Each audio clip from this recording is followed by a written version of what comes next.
Muito boa noite. Estamos reunidos mais uma vez hoje para darmos finalização, né, para encerrar o capítulo da segunda parte do Céu e Inferno, dos Espíritos Felizes.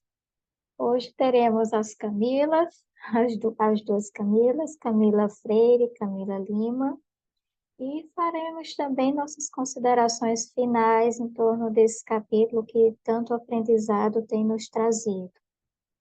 Então, nesse momento, convido a todos a fazermos nossa prece inicial, a harmonizarmos. Jesus, Mestre amado, agradecemos por mais esse momento em união com nossos amigos. Tantos corações em torno do teu, em torno dos ensinamentos trazidos pelos espíritos superiores, em torno de tanto trabalho elaborado para que pudesse servir de guia e luz para o nosso caminhar. Pedimos que ampare nosso estudo, que nos dê os recursos suficientes, na mente e no coração, para que possamos, em mais esse momento, tecermos preciosas reflexões, construirmos o aprendizado em grupo e que possamos, acima de tudo isso, tornar tudo isso em prática no nosso dia a dia. Abençoa-nos, Senhor, ilumina-nos e guia-nos sempre. Que assim seja. Grace, Eu, quer que eu leia um texto? Tem alguém para ler um texto de harmonização?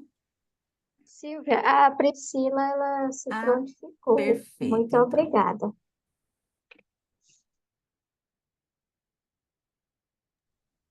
Boa noite. É, eu aqui, né, a página do livro Vinha de Luz, pelo Espírito Emmanuel, a lição número 99, nos diversos caminhos. Examinai-vos a vós mesmos, se permaneceis na fé, provai-vos a vós mesmos. Paulo, 2 Coríntios, capítulo 13, versículo 5. Diversas atitudes caracterizam os estudantes da revelação nova. Os que permanecem na periferia dos ensinamentos exigem novas demonstrações fenomenológicas sem qualquer propósito de renovação interior. Aqueles que se demoram na região da letra estimam as longas discussões sem proveito real. Quantos preferem a zona do sectarismo, lançam-se às lutas de separatividade, lamentáveis e cruéis. Todos os que se cristalizam no eu dormitam nos petitórios infindáveis a reclamarem proteção indébita, adiando a solução dos seus problemas espirituais. Os que se retardam nos desvarios passionais rogam alimento para as emoções, mantendo-se distantes do legítimo entendimento. Os que se atiram às correntes da tristeza negativa gastam o tempo em lamentações estéreis. Aqueles que se consagram ao culto da dúvida perdem a oportunidade da edificação divina em si mesmos, convertendo-se em críticos gratuitos, ferindo companheiros e estraçalhando reputações. Quantos se prendem à curiosidade crônica, borboleteiam aqui e ali, longe do trabalho sério e necessário. Aqueles que se regozijam, nossa, vou ler aqui, regozijam na presunção, passam o dia zurzindo o próximo, quais se fossem inquisidores permanentes do mundo. Os que vivem na fé, contudo, acompanham o Cristo, examinam a si próprios e experimentam a si mesmos, convertendo-se em refletores da vontade divina, cumprindo-a fielmente no caminho da redenção. Achei lindíssimo. E pensar, né, qual caminho será que a gente está trilhando, né? Acho que é uma reflexão bonita para a gente fazer sempre, né? Sem parar.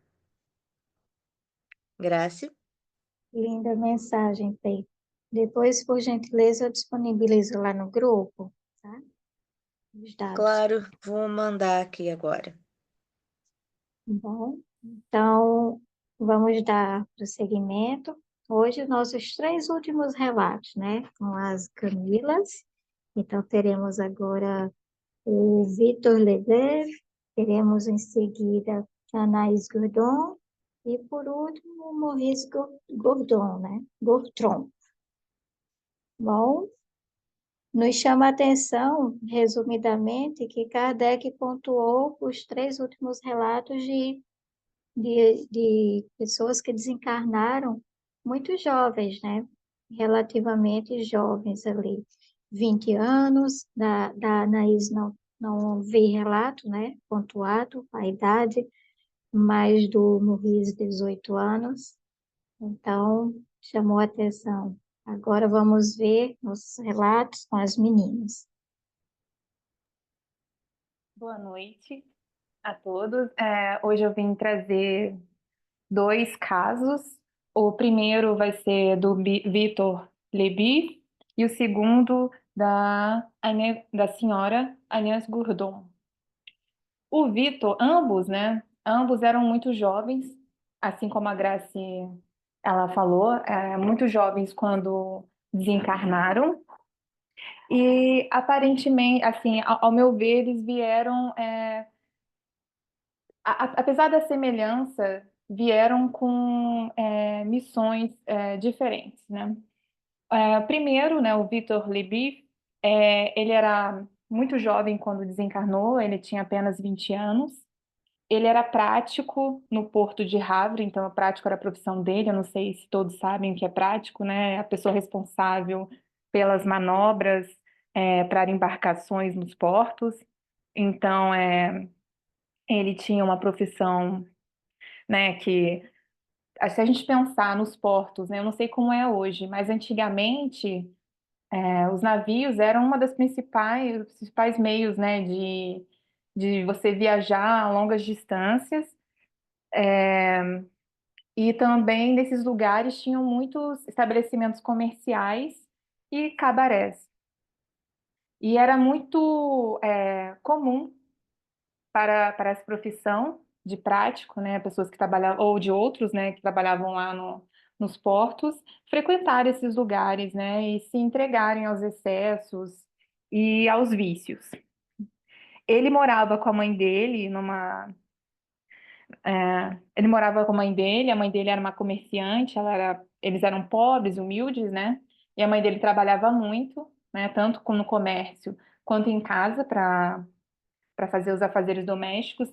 Então, para evitar que a mãe dele ficasse muito cansada, ele ele trabalhava, né, na profissão dele e quando chegava ele ia direto para casa para se dedicar a um tempo também para dividir os afazeres domésticos com a mãe dele. Ele cultivava um grande sentimento de ternura pela mãe dele, né? Ele cuidava com muito carinho e isso deixa muito claro, né? E depois a gente vai entender por quê, né? Também tinha esse carinho todo com a mãe dele, né? E ele sempre ficava, apesar dele saber que ele estava doente, né? Já estava bastante doente, ele fazia questão de dividir as tarefas com a mãe dele e ele não contou para a mãe dele que ele estava enfermo, né? E que provavelmente o desencarne dele estava próximo porque ele não queria trazer sofrimento para a mãe dele, ele não queria causar preocupação, ou então fazer com que a mãe dele, né, se ocupasse, quisesse se ocupar dos afazeres domésticos para que ele ficasse, né, para que ele descansasse. Então, ele sabia que o desencarne dele não era evitável, né, iria acontecer, mas ele queria se dedicar até o último dia dele a cuidar dessa mãe também. E, além disso, uma das coisas muito importantes de ressaltar é que ele realmente não frequentava aqueles lugares, né, onde ele poderia se render aos excessos e aos vícios. Então, ele tinha uma vida muito regrada e de muita dedicação. Então, um certo dia, ele chegou do trabalho, ele foi para a casa dele e ele falou, ele convenceu a mãe dele, ou exigiu, né, que ela repousasse, porque ele também queria repousar. E, na verdade, ele sabia que o desencarne dele estava muito próximo, né? Assim, questão de horas. E, nisso, né, a mãe dele repousando, eles foram repousar, a mãe dele estava repousando no quarto dela, e no meio daquela escuridão surge um ponto de luz muito forte, né? E nisso ela vê a imagem depois, né, se formar a imagem do filho e se elevando. Nisso ela se dá conta de que o desencarne dele está muito próximo, né? Tão próximo, né?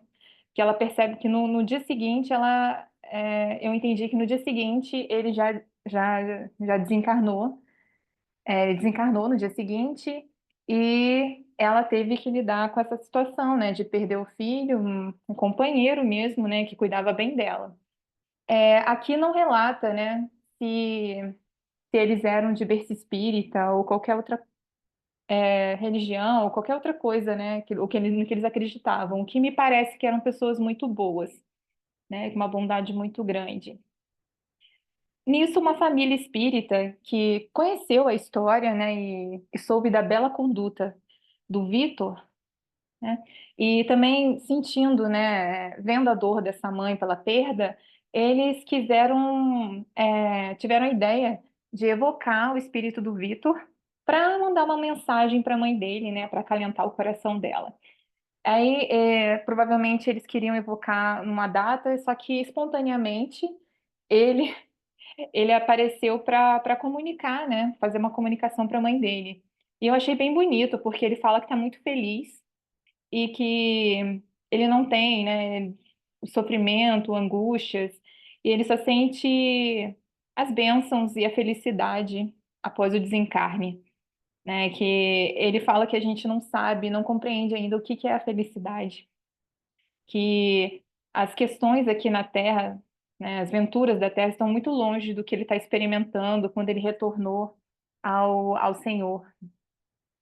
E que ele, se a gente soubesse o quanto era a confiança, né, de cumprir o dever, na verdade, se a gente soubesse o quão feliz ele está lá, né, e o quão foi bom para ele, né, cumprir o dever dele, a gente faria isso e ainda aguardaria, né, cheio de alegria, a aprovação de Deus, né, daquele que é tudo para a gente. Aí ele fala também que os amigos, né, ele fala, meus amigos, a vida é penosa e difícil se não enxergardes o seu objetivo. Mas ele fala que é muito importante, né, viver conforme a lei de Deus e que a gente será recompensado por além da conta dos sofrimentos e dos méritos, né? Que realmente a vida verdadeira é lá. Então eu achei bem interessante, bem bonita e a única, assim, de tudo, né? Ele não sofreu com desencarne, ele estava bem ciente do que estava acontecendo, que aconteceria, estava bem tranquilo com isso. O único pesar dele realmente foi deixar a mãe dele, não poder mais cuidar dela, né? Assim, no dia a dia. Então ele pede que ajudai minha mãe, minha pobre mãe, o único pesar que deixo na terra. Ela deve passar por outras provas para que chegue ao céu. Aí ele diz adeus e diz que irá vê-la. O muito interessante também é a informação que o guia, né, do médium transmite, explicando um pouco mais sobre a encarnação do Vitor, né? Os sofrimentos suportados durante uma encarnação terrestre nem sempre representam uma punição. Aqui a gente já sabe, não é que nem sempre, né? Não representam realmente uma punição. Geralmente a gente escolhe e a gente acolhe alguns caminhos, né, antes de vir para encarnar, para que a gente consiga ter o aprendizado necessário e evoluir. Então, assim, aqui eu já nem sei se eu concordo com essa parte de nem sempre representam, né, uma punição. Eu não acho que representam, nunca representam exatamente uma punição, né? Os espíritos que, pela vontade de Deus, vêm cumprir sua missão sobre a Terra, como este, né, como o Vitor, são felizes ao passar por esses mares, essas dificuldades, e para outros seriam expiação, né? Para outros espíritos, por exemplo, seria muito mais difícil. Talvez não se entregar aos excessos, aos vícios, mas o Vitor, ele veio com essa uma das missões, né, dele era isso, provavelmente ele já tinha desenvolvido, que eu entendi, né? Já tinha desenvolvido esse conhecimento, né? Já tinha evoluído essa parte, mas ele veio aqui se, se testar, se colocar à prova, né? E confirmar que ele realmente já tinha aprendido, né? Já tinha evoluído essa questão nele.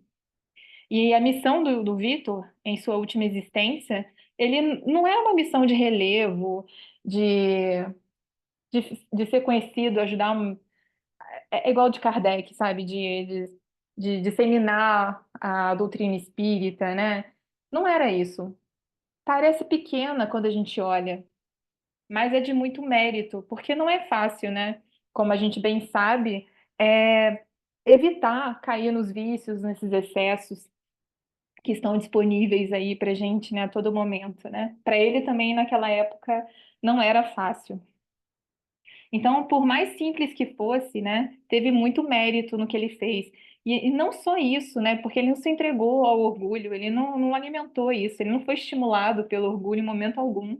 Ele tinha um dever, além disso, né, ele tinha um dever de gratidão para com a mãe dele. Então, de cuidar, né, de zelar pela mãe dele, de ser grato. Então, é outro aprendizado também que ele veio. E mostrar, além disso, que é, nas piores situações, nos piores lugares, né, podem ter, nos lugares, não que sejam os piores, mas nos lugares mais adversos, né, as situações mais adversas, podem ter pessoas ou que vão ser como brisa, sabe? Brisa fresca para um ambiente, às vezes, que já está pesado, já está denso. Então, eu achei muito interessante esse caso do Vitor, né? E foi uma prova para ele que as qualidades morais têm uma causa anterior e o exemplo dele não foi infrutífero. Então, ele teve muito sucesso, por isso o desencarne dele bem jovem, porque ele já tinha cumprido todas as provas, né, que ele veio aqui cumprir.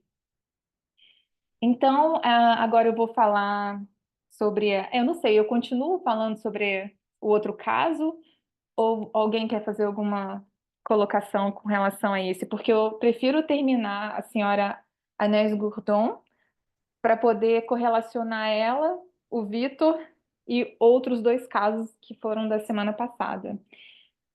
Pode Eu seguir, Camila. posso seguir? Pode seguir com o teu raciocínio. Faremos ao final. Ah, ok, obrigada, Graça. A senhora Agnès Gourdon, agora eu vou chamar de senhora Gourdon, né, fica bem mais fácil. Ela também faleceu muito jovem, né, ela desencarnou muito jovem e era assim, era um ser de tamanha doçura, né, e de um caráter tão com tantas qualidades morais que se diferenciava no ambiente onde ela nasceu, né? Não porque as pessoas eram más, e não é só isso. A questão é que o ambiente era muito rude, muito rústico.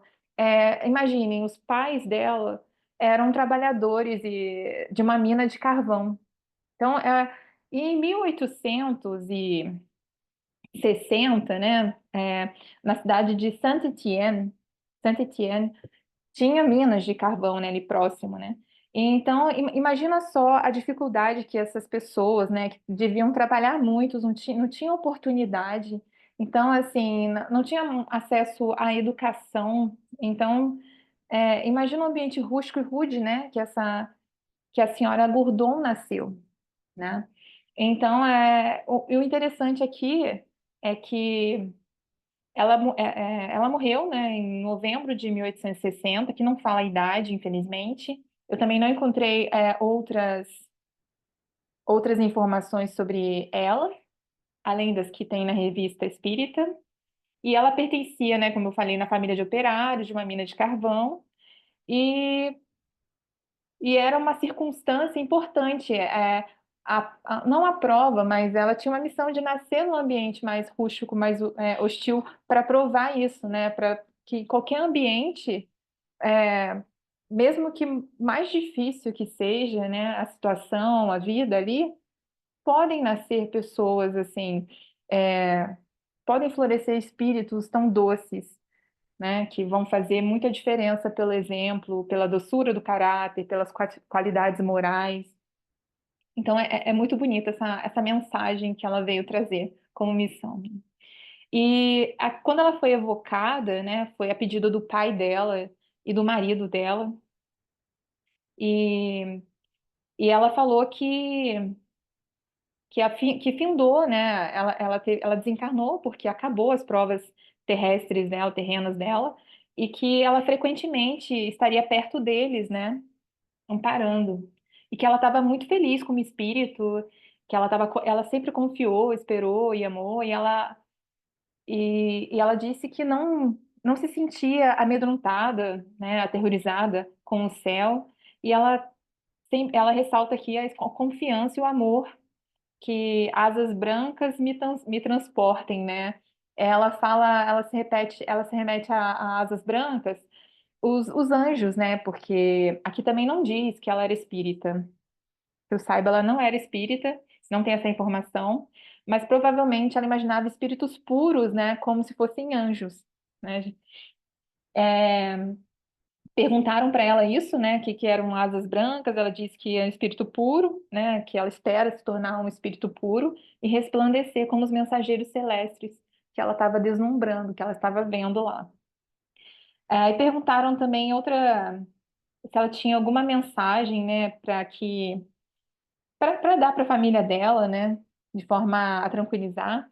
E ela pede aos entes queridos, né, que não mais entristecessem com a visão de não a entristecesse com a visão de seus lamentos, que não lamentassem a morte dela, que ela estava bem, que ela não estava perdida para eles, que que lhe seja suave, leve e perfumada a lembrança dela, sabe? Como ela era, doce, né, quando estava viva. Então ela queria que a memória dela também fosse assim, né, com relação que a família dela lembrasse dela como uma pessoa, né, como uma flor doce, perfumada, leve.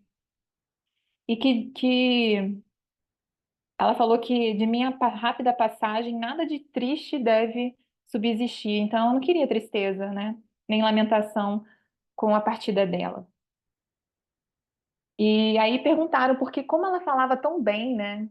Com tantas palavras bonitas, né? Tão, de forma tão poética, que contrastava com a realidade que ela vivia é, na vida aqui terrena. E aí ela diz que é que quem fala é a minha alma.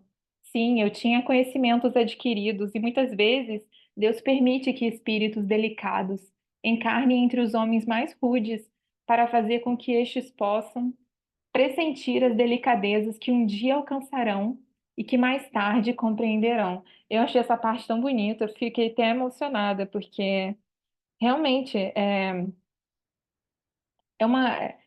O jeito que ela fala, né, não remete realmente a uma pessoa que viveu aqui na Terra e não teve acesso né, à educação básica, talvez, né? Não parece. Mas embora falam aqui também, para terminar, né, que dificilmente, sem essa explicação tão lógica e tão de acordo com a solicitude de Deus para com as criaturas, dificilmente entenderíamos a razão do que, à primeira vista, poderia parecer uma anomalia, né? A gente poderia pensar, nossa, e o mesmo pode acontecer também, pode acontecer o inverso, não só no ambiente rude, sabe, mais assim, mais grosseiro, nasceu uma pessoa tão doce quanto a senhora Gourdon, mas quanto num ambiente onde as pessoas, uma família muito amorosa, muito doce, muito carinhosa, fraterna, sabe, que aprendeu a essência da caridade, da fraternidade, e aí nasce uma pessoa mais rude, né, com menos compaixão, que não entregue mais aos vícios. Então, isso tudo é aprendizado. E todas essas situações são importantes.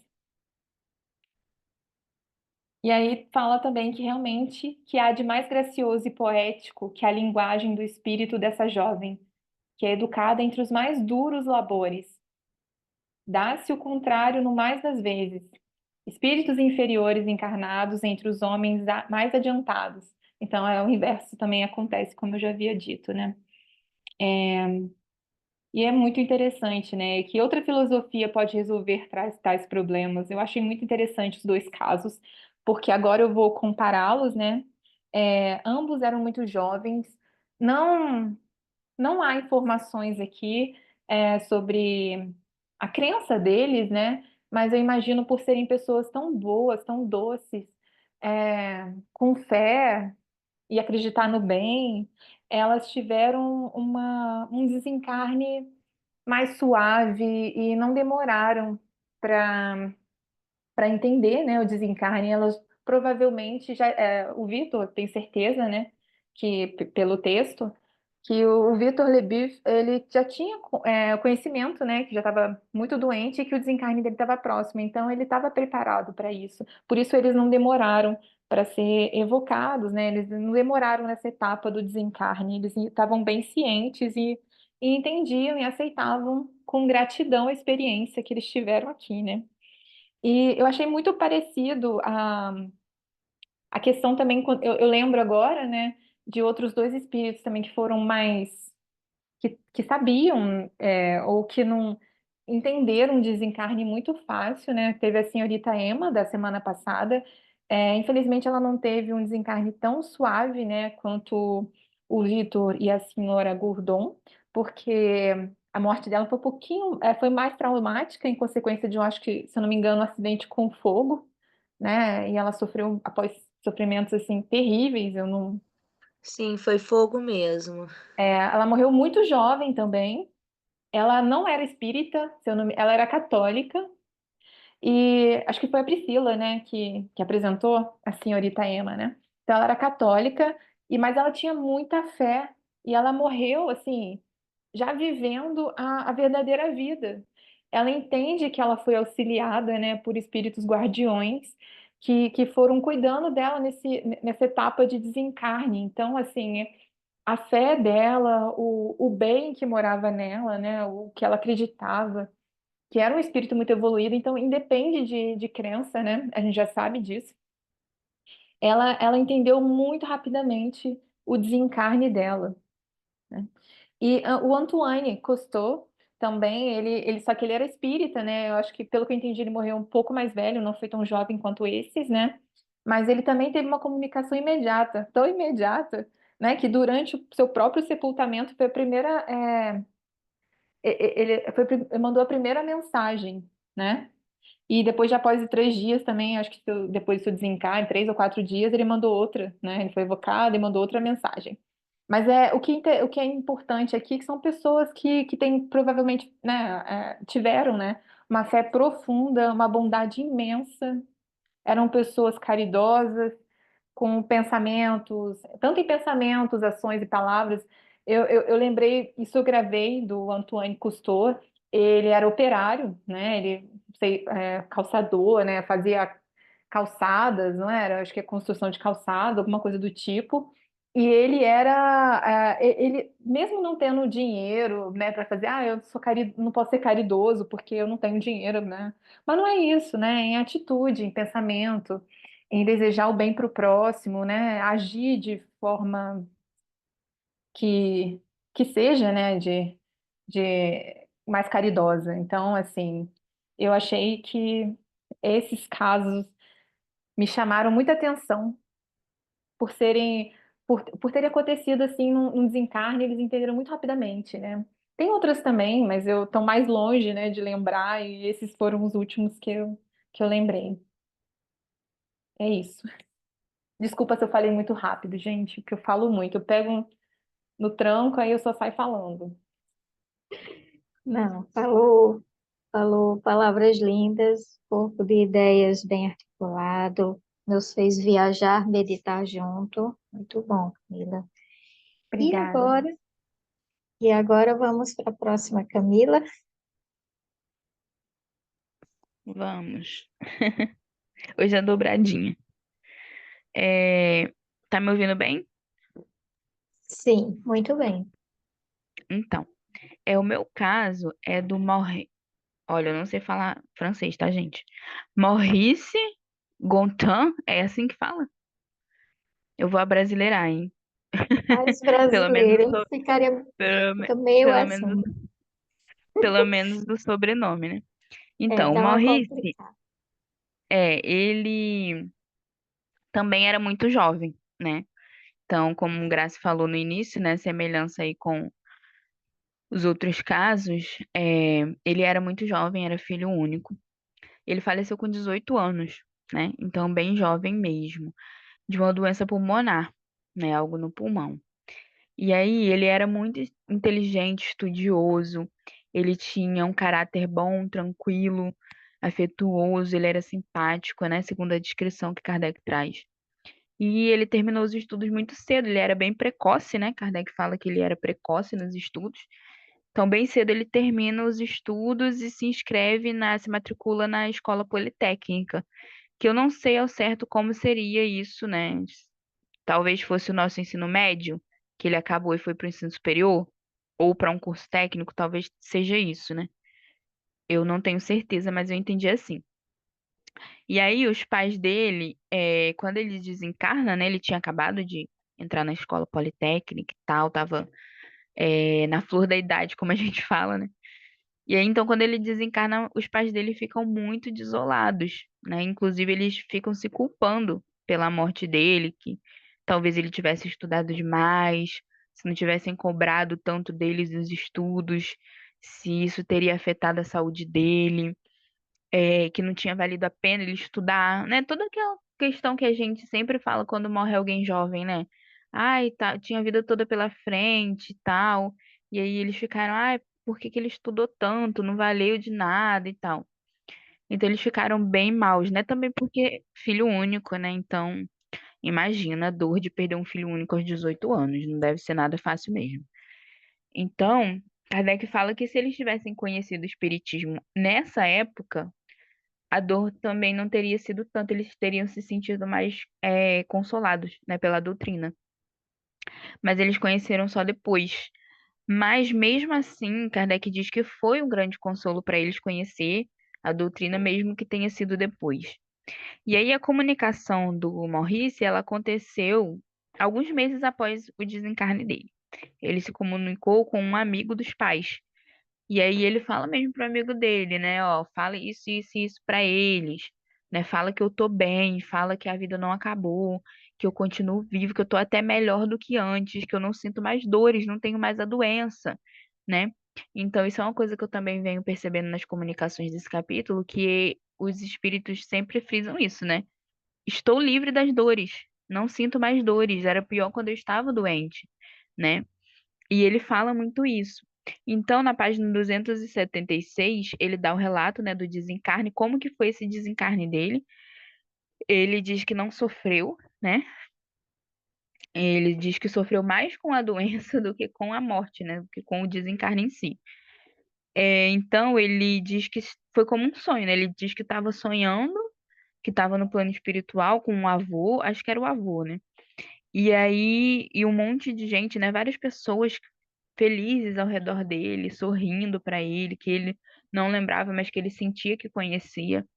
E aí ele viu de repente que não era um sonho, que na verdade era o seu despertar, né, no plano espiritual, aquilo ali. Então, ele achou que estava sonhando, então ele não percebeu essa passagem de um estado para o outro, né?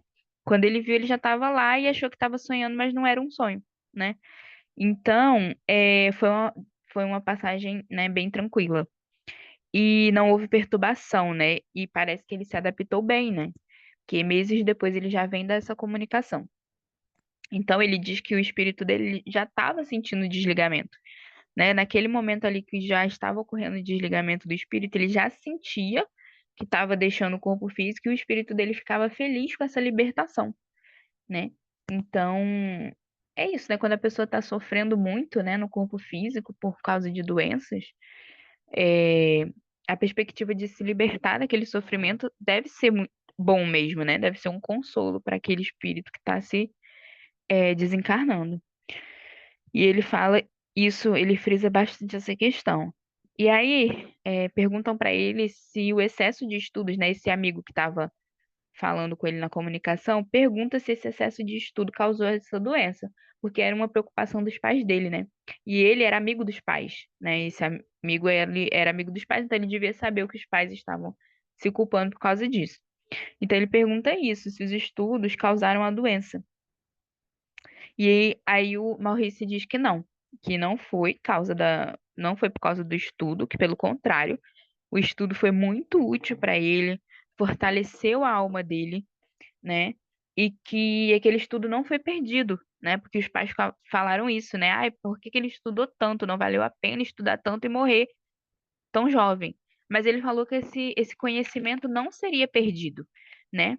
Que ele usaria esse conhecimento adquirido futuramente. Ele não diz como, né?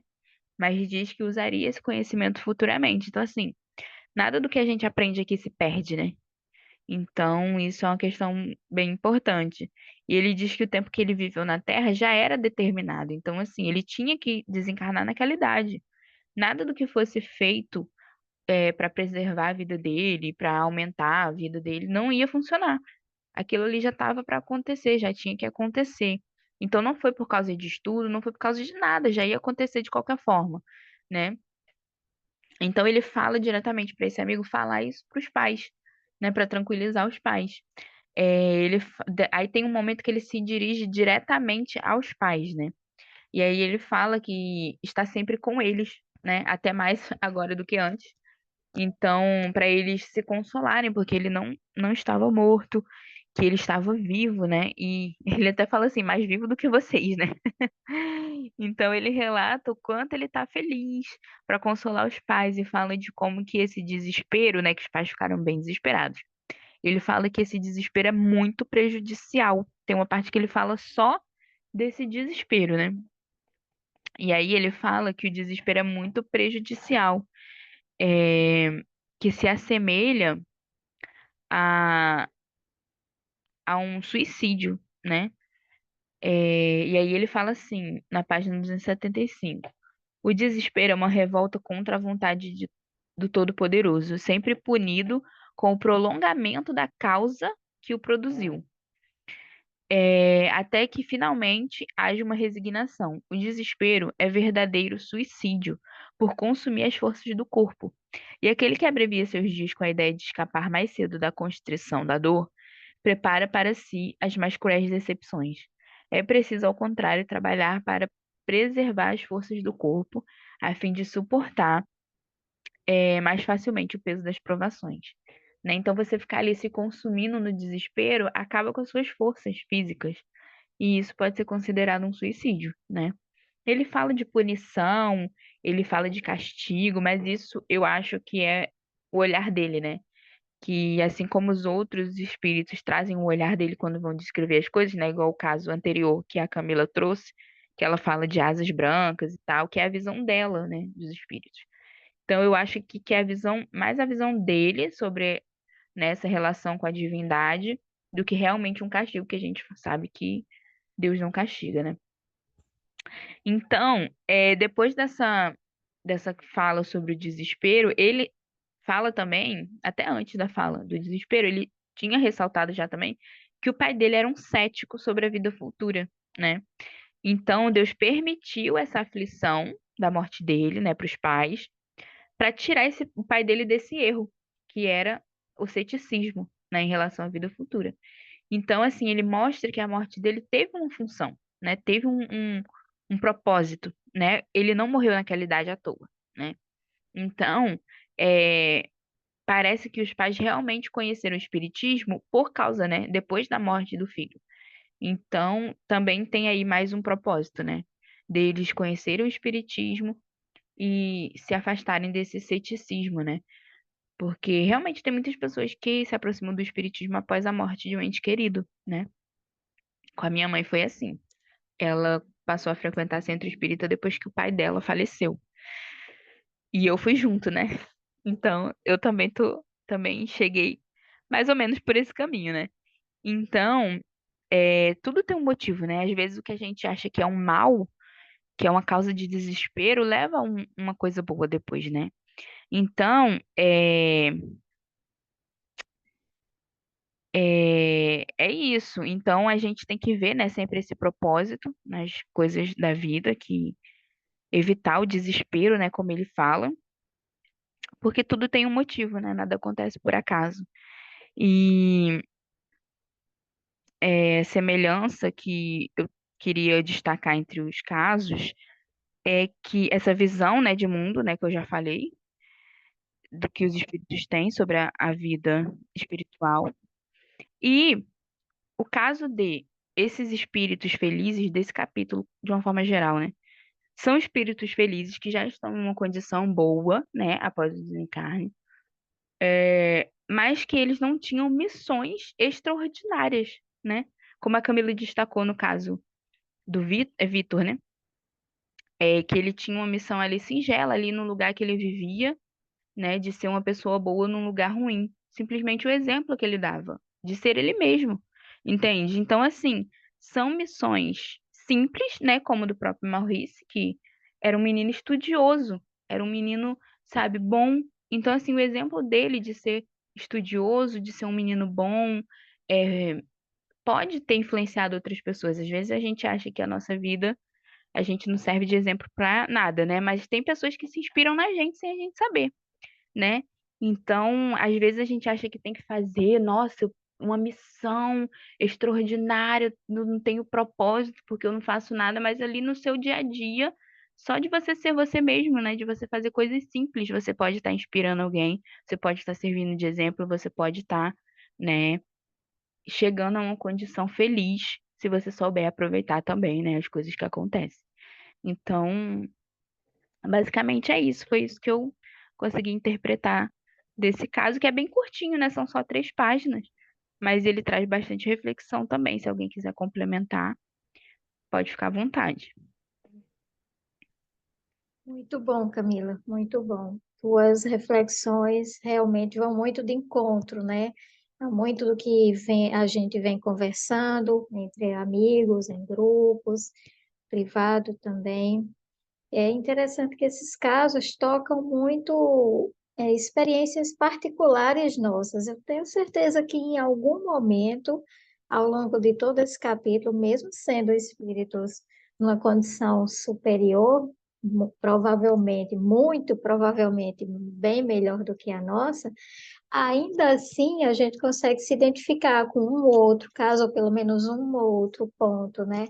Essa identificação dentro do meio familiar também, isso aproxima tanto, né? O estudo da prática, da vivência, isso acaba orientando e libertando também. Alguém Grácia, gostaria? Camila está com a mão levantada, minha querida. Ai, que bom, que bom.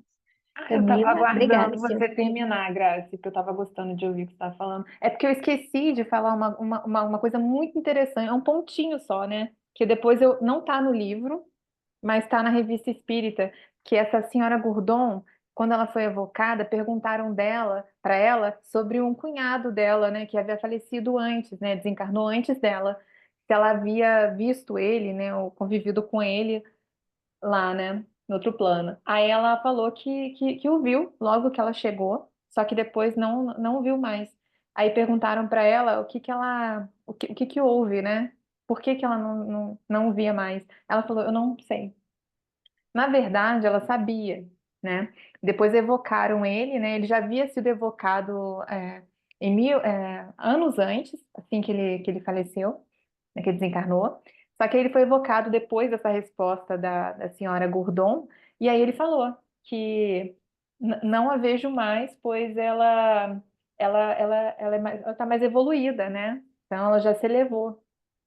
Então, olha que coisa mais linda, né? Ela não a modéstia dela, né? Ela não falou que não vê mais, né? Não, por conta dela ter se elevado e ele não. E ele continua no aprendizado, né? Para se elevar também. Então, eu achei isso muito legal de mostrar, de lembrar, né? O quanto ela é, como espírito, né? Ela é muito generosa e modesta, né? Ela não não alimenta, né? O orgulho dela. Então, assim, fica como exemplo também, né? Me desculpa, a gente falei muito hoje. Sempre traz colocações úteis. Isso é que eu chamo de alma elegante, no caso, espírito elegante, né? Ela sabia, mas preferiu ser discreta. Essa que é alguém realmente chique, elegante. Bom, em relação a esses três casos, da nossa parte chamou a atenção o Vitor, né? Os compromissos dele, na verdade, eram com a gratidão e com o exemplo, né? É pontuado lá na observação do mentor que ele tinha um compromisso também de gratidão com a mãe dele. E nós vemos o quanto essa senhora, embora ela tivesse que enfrentar aí uma gama maior de desafios, de expiações, e ele adverte sobre isso, mas o quanto a espiritualidade zelava, né, por ela. Tanto que ela teve também o anúncio do desencarne dele através de um sonho muito bonito, né, da luz que ia crescendo, se iluminando e ampliando no quarto. Então, de certa forma, já antevendo um consolo, a situação favorável, né, do filho em breve. Ao mesmo tempo, nós vemos uma característica muito forte de renúncia, né, da parte do Vitor, já que ele é enfermo, mas se esforçava para trabalhar a fim de poupar o máximo possível a mãe dele e que ele realmente tentou poupá-la, né? Ele se doou até o último minuto, uma renúncia, uma entrega muito bonita. Em relação à senhora Anaís, gostaria de chamar a atenção para a questão das asas, né? Que isso vai estar na página, para quem tem o livro físico, 273, tá? Então, é uma explicação do que seriam as asas que o que muitas pessoas, né, trazem nas ilustrações os anjos, os seres mais evoluídos com asas. Então, isso seria real? Não seria? Qual a simbologia por trás? Então, ao pontuar também essa informação, Kardec quer trazer realmente esse conhecimento, né, para todos nós. O que seria de fato essas asas, né? Então, ele vai dizer, as asas dos anjos, arcanjos e serafins, que são espíritos puros, são apenas, evidentemente, um atributo imaginado pelos homens para representar a rapidez com que eles se transportam, porquanto sua natureza etérea faz com que não precisem de nenhum instrumento para percorrer os espaços.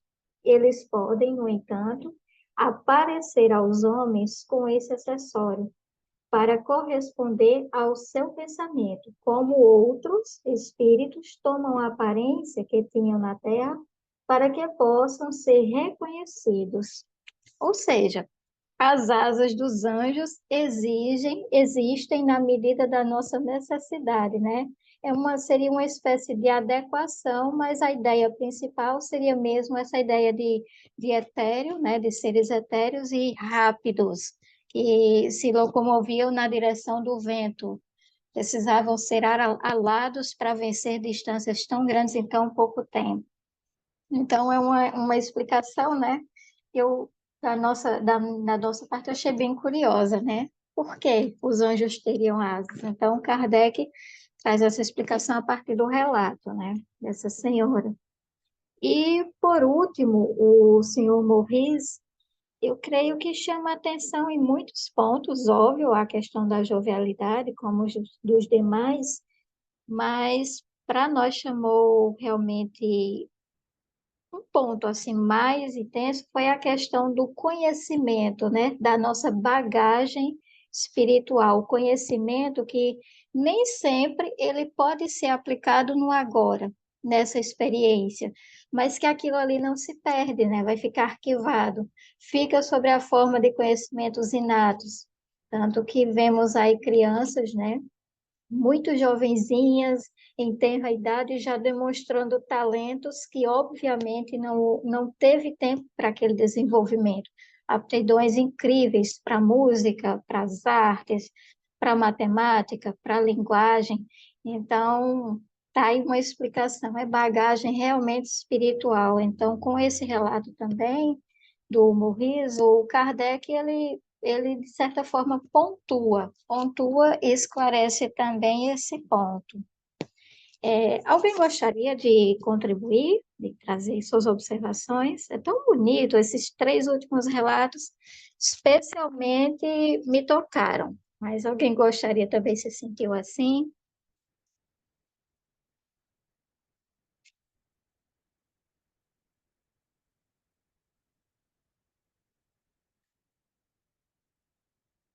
Que silêncio! Gente, então eu vou falar. Se em algum momento alguém desejar contribuir com algo, fique à vontade, tá? Eu não vou conseguir ver mãozinha levantada, então não é falta de respeito, de educação, não, tá? Simplesmente podem abrir o microfone e me interromper a qualquer momento. Graça, a Manu Grácia. levantou a mão. Quer falar, né? Vão lá, meninas, fiquem à vontade. É interessante como, de fato, os casos relatados, eles se aproximam da nossa vida.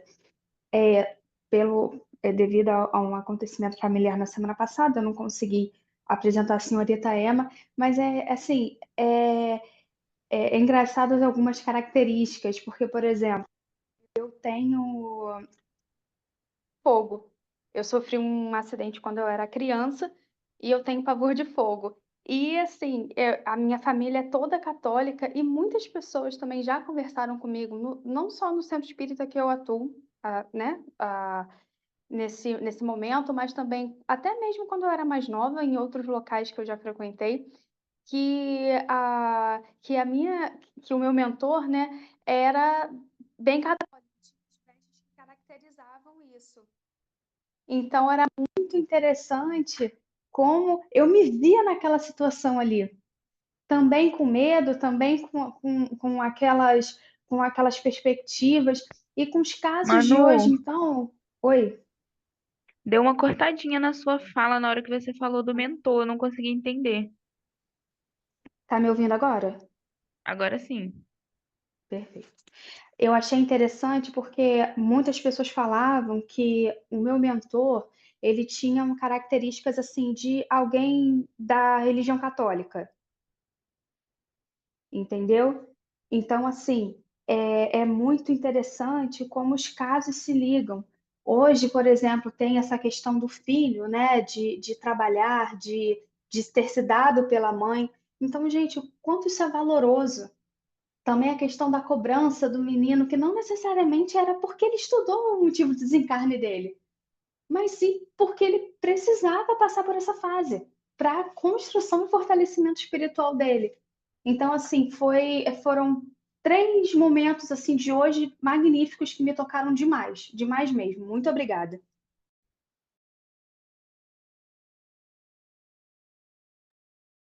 Também queria falar rapidamente, ainda dá tempo?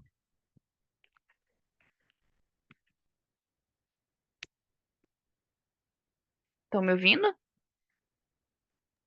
Sim, pode falar, Vai, Camila. Camila, pode Ah, falar. então. É porque meus fones estão sempre ruins. Eu fico achando que talvez não esteja bom. É, essa questão do estudo, né, do menino também me tocou, né, porque eu me identifico, né, porque eu sou uma pessoa que eu gosto de estudar, né, desde criança sempre gostei, até hoje eu gosto, né, se eu pudesse, eu sempre falo, se eu pudesse, eu não faria outra coisa, só estudaria, assim, queria conseguir me sustentar sem precisar me preocupar para ficar só estudando, sabe? E aí, às vezes, a gente pensa realmente, ai, minha vida não serve pra nada. Já teve momentos que eu pensei assim, né? Momentos de dificuldade em família, que eu pensei, né? Na época que eu tava fazendo doutorado, na época da pandemia, eu não tava recebendo bolsa, né? Eu fiz meu doutorado sem bolsa.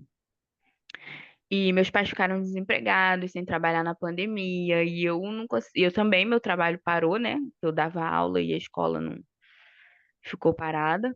É, e aí eu pensei muito isso. Para que serve esse estudo se eu não consigo nem ajudar os meus pais quando eles precisam? Eu pensava tanto isso, gente. E eu acordava de manhã, eu olhava para o computador, começava a chorar. Eu não conseguia trabalhar na pesquisa, porque para mim não estava servindo. porque eu não estava conseguindo ajudar meus pais, não estava me dando nenhum retorno. E aí eu fiquei muito mal nesse período, né? Precisei de terapia, e a terapia me ajudou a sair desse pensamento, né? E aí, quando às vezes eu tô falando alguma coisa em relação a isso, eu posto alguma coisa, né? Quando eu postei da minha defesa, né? Que foi ano passado, tanta gente falando, ai, que orgulho, que legal, você me inspira, sabe? E nessas horas a gente vê que realmente a gente não tá fazendo nada demais, eu não tá fazendo nada demais, tô só estudando, sabe? Fazendo o que eu gosto de fazer. Não fiz mestrado nem doutorado nem nada disso para ostentar. Eu fiz porque realmente eu gosto. E meus professores viam sempre o meu interesse, sempre me influenciavam a continuar. Inclusive, minha orientadora já mandou mensagem mês passado falando de pós-doc. Então, assim, eu já fico animada, porque eu quero, sabe? Mas no momento eu não tô tendo tempo para pesquisa, né? Infelizmente. Mas isso me entristece também, porque eu tô trabalhando muito, não tô conseguindo estudar. Isso me deixa um pouco frustrada. Mas, né, enfim, tudo é do jeito que tem que ser, né? E aí, eu tô tendo que lidar com isso também. Mas era isso que eu queria falar, que às vezes a gente acha realmente que não, o que a gente tá fazendo não é nada, sabe? E que não serve, que não tem sentido, mas as pessoas que estão observando a gente se espelham, né? Sem a gente saber. E isso é importante, né? Então, por isso que a gente tem que prestar atenção também na nossa conduta, né? Principalmente professores, né? Mas é isso. Só esse exemplo aí da minha vida que eu queria compartilhar com vocês. Porque eu me identifiquei, né, com o garoto, com o Maurice. Olha, Camila, realmente é algo que toca, né? Você contando sua experiência, realmente não é difícil de nos imaginarmos também no seu lugar como seria, mas é como você diz, vale o exemplo, vale a força de vontade, vale a superação, e tudo tem um propósito. Não vamos esquecer que a pandemia foi um teste tão gigantesco que não tem como ninguém dizer que ficou bem durante esses anos. Aí não tem como, nem financeiramente, nem psicologicamente, nem emocionalmente. Então, isso aí tudo foi uma boa pitada a mais, né? De, de um tempero não tão gostoso na nossa jornada. Então, considere também isso, né? Que não foi somente uma fraqueza tua, caso você levasse por esse lado, não, não. É porque realmente foi um período extremamente difícil, né, para todos nós. Então, houve esse acréscimo. E alguém mais? Olha, e eu gostaria de destacar também, nesse último caso, né, do Maurice, o quanto também houve um exemplo no sentido de ser exemplo para os pais, né? Para direcionar essa família também para os conhecimentos mais espirituais, porque a menção, se eu não me engano, né, do pai ateu, então houve uma grande guinada nessa família também, nesse sentido, pela comunicação do filho, pelo desencarne, a dor, né, que sensibiliza, a dor fragiliza, seguida da comunicação, que aí foi o consolo, foi o acolhimento e o despertar para outra perspectiva, né? Para uma construção para com vias à libertação. Então, esse espírito, ele dedicado, sim, ao estudo, muito jovem, mas houve esse propósito também superior, né? De conduzir os pais para essa continuidade mais ampla da jornada. Isso também nos chamou muito a atenção. E quantos de nós, aqui mesmo, desse grupo, não estamos nessa condição? Claro que não vamos precisar desencarnar por agora, tá? Porque sabe como é? As coisas estão ruins, mas estão boas. Eu não sei se você tem essa visão, mas não está muito favorável para ninguém, mas desencarnar, acho que ninguém está fazendo planos por agora, não, né? Então, sinal de que a gente está apreciando a estadia nesse planeta de provas e expiações. Mas fica também isso, que como a Camila também falou, e fortalecemos a questão do exemplo no nosso grupo familiar, no nosso meio de trabalho, e Não precisamos necessariamente sair baixando o dicionário espírita de palavras que podem parecer estranhas, de termos que podem parecer estranhos, ou que podem soar como soberba até mesmo para outras pessoas. Não precisa desses termos. Podemos simplesmente falar do evangelho, falar da moral, falar da caridade, mas acima de tudo, além de falar, exemplificar. É aquela frase, né? Que o exemplo é o que arrasta. Então, nesse exato momento, podemos nem perceber, mas podemos estar sim arrastando silenciosamente várias pessoas que estão nos observando. Observando como? Santificou? Não. Apenas mudamos a nossa atitude. Se eu era dada a uma atitude de uma revelia maior, de uma retaliação imediata, e já não o faço, aquelas pessoas que me observavam desde antes vão tentar compreender o que houve. Alguma coisa trouxe uma transformação gigantesca para aquela pessoa. E eu quero participar disso, eu quero entender. Também tenho minhas questões íntimas e quero traçar esse caminho. Se ela conseguiu, também consigo. E esse exemplo, meus amigos, é grandioso, é grandioso. Eu não sei se vocês já Verdade, ouviram. Grace. Outro pontinho que eu queria destacar também é que, como você falou, a questão dos pais dele, né? Porque às vezes a gente acha que uma coisa aconteceu com alguém só afetou ela. Não é assim, né? A gente não vive isolado, né? A gente não vive sozinho. Às vezes a coisa acontece com uma pessoa e o propósito nem era para ela, era para quem está convivendo ali ao redor, né? Então isso eu também achei muito interessante, porque era a questão do pai dele ser cético, né? E aí o desencarne dele levou o pai para o outro lado, né? Para ver, abriu a mente do pai dele, né? Para ver também a espiritualidade, né? Então isso é muito importante. Isso, questão das provas e das expiações, né?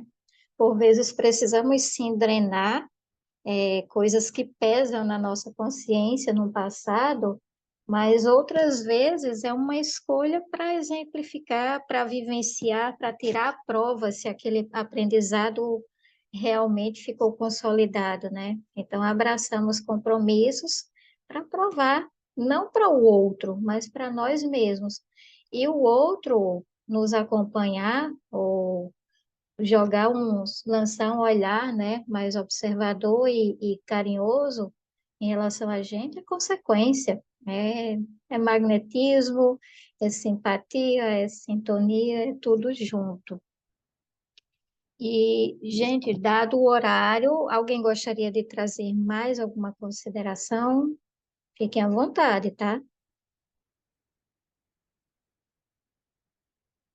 Grace, eu Sim. queria, então, agora ouvindo, né, todo, tudo que você comentou aí, inclusive, principalmente com a Camila, né, o mesmo, quer dizer, o mesmo aconteceu também, porque se eu parar para pensar, após a perda do meu pai, né, eu tive uma guinada com relação ao espiritismo, né, que eu comecei a ler livros, né, que é Romances Espíritas, que me deu mais esperança, né? E eu fiquei muito mais calma com relação às oportunidades futuras, né? Em conviver novamente, em evoluir junto com ele. Então, foi uma guinada também.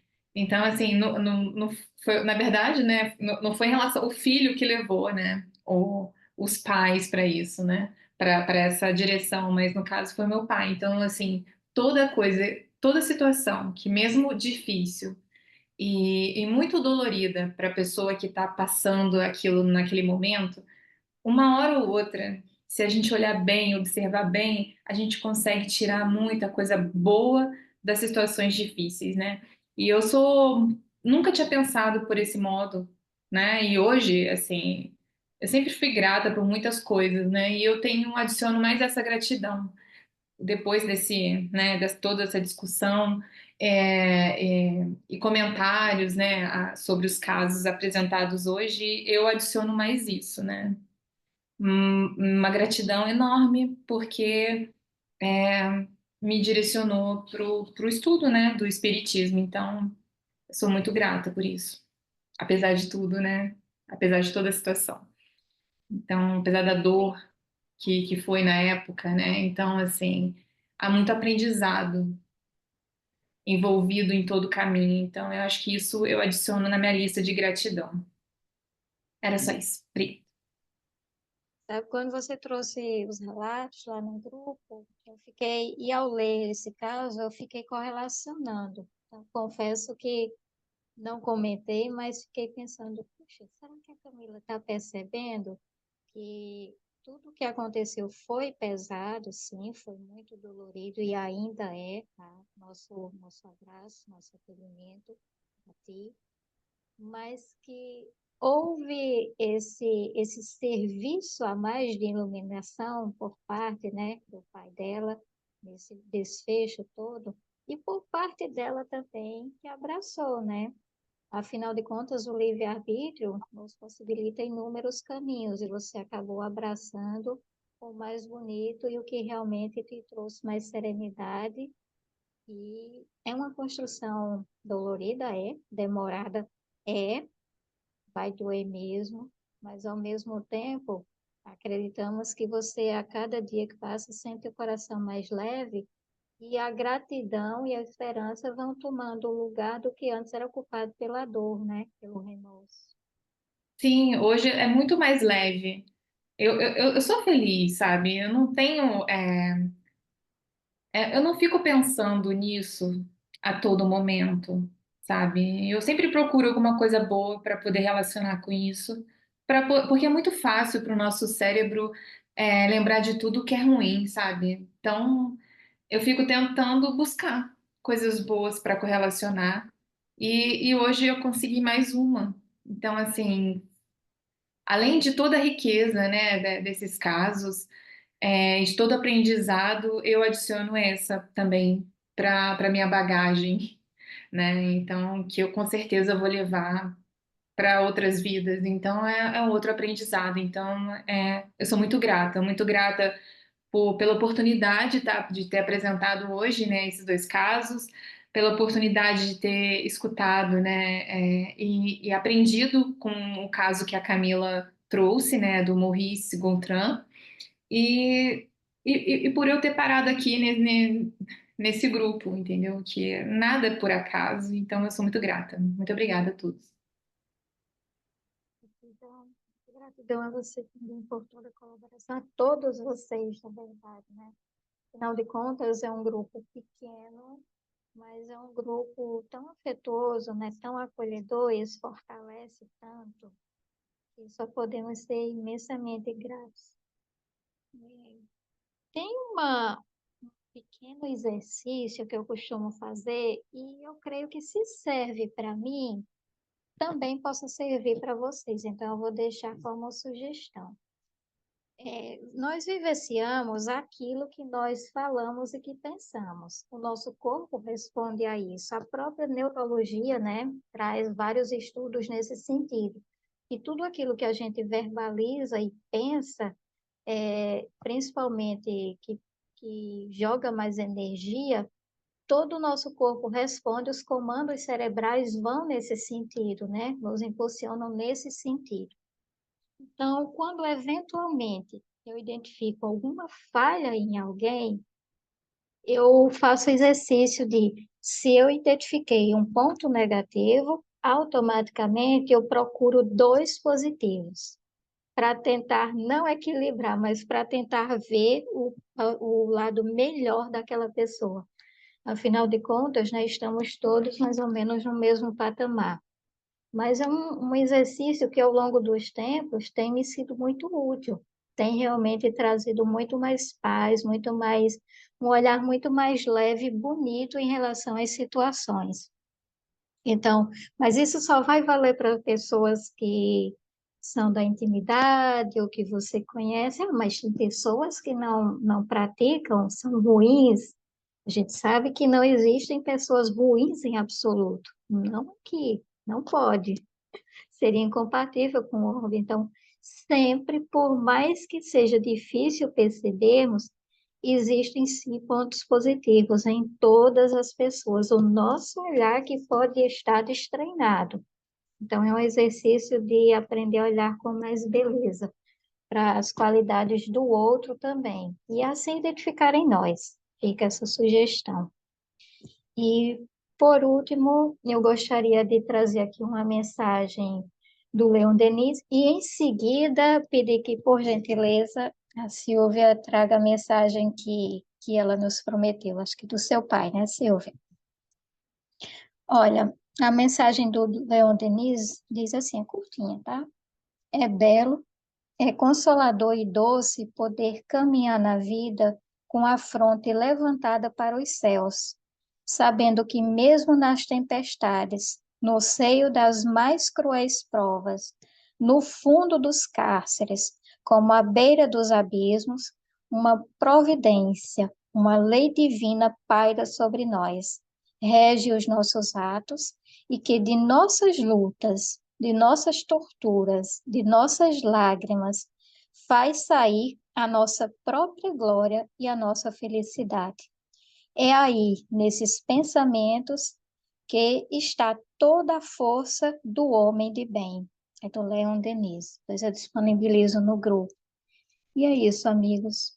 É isso que temos visto através dos exemplos que foram relatados por Kardec dessas evocações, o caminho que muitos traçaram que efetivamente trouxeram resultados positivos diante do que eles nos apresentam nas nos belos relatos, né? As suas evocações.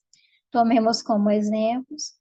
E nos próximos capítulos vamos ver situações que creio que vão um pouquinho mais de acordo com aquilo que também vivenciamos, né? O próximo vai ser conduzido pelo Rafa, os espíritos pedianos, e vamos aproveitar que o momento é esse, né? A oportunidade está aí. Silvia, por favor. É, você me lembrou bastante vocês, né? Aquela frase de Francisco de Assis que é atribuída a ele, mas não existe uma documentação concreta que comprove que tenha sido dita por ele, né? Que é pregar o evangelho a todo tempo, se necessário, usar palavras. Exemplo, né? O nosso exemplo. Bom, eu estou com um caderno aqui que eu encontrei numa caixa do meu irmão, que eu fui mexer essa semana, e meu pai tinha assim, tem vários cadernos do meu pai, e todos estão muito recheados de Cristo, de espírito. Meu pai era católico, mas frequentava centro espírita de cura, e eu acho que não é só dom, tem alguma inspiração nos escritos dele. Eu vou ler uma, e tem várias sobre o Evangelho também, mas eu vou ler uma que se chama Creio. Creio nas minhas possibilidades. Tenho fé nos que trabalham comigo. Acredito nas minhas amizades. Creio na família, meu incentivo.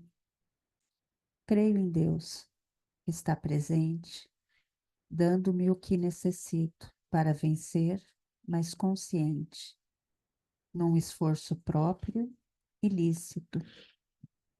Creio na minha oração, na divina orientação, para eu ser mais tolerante com com aqueles que não creem, sem menosprezar ninguém. Creio assim ser triunfante. Creio ser a vitória, o resultado de um esforço inteligente e não sorte, sendo todo o trabalho conjugado a forja que prepara o homem forte. Creio na vida, colocar somente aquilo que dela puder tirar. Terei calma no tratar toda a gente, como quero que venham me tratar. Creio não caluniar adversários, nem ao menos diminuir meu trabalho, ao ver que outros fazem a empresários. Darei sempre o melhor de quanto valha. Creio que perdoarei quando ofendido, porque ofender, por vezes, é meu crime. Ser culpado é sentir-se arrependido. Perdoar como Deus faz é tão sublime. Sei da perfeição de minha saúde. Creio estar em perfeita sintonia. Agradeço e peço a Deus que me ajude a manter minha perpétua alegria. Ponto. Boa noite, Coisa minhas linda. queridas. É, Jesus o abençoe onde ele estiver.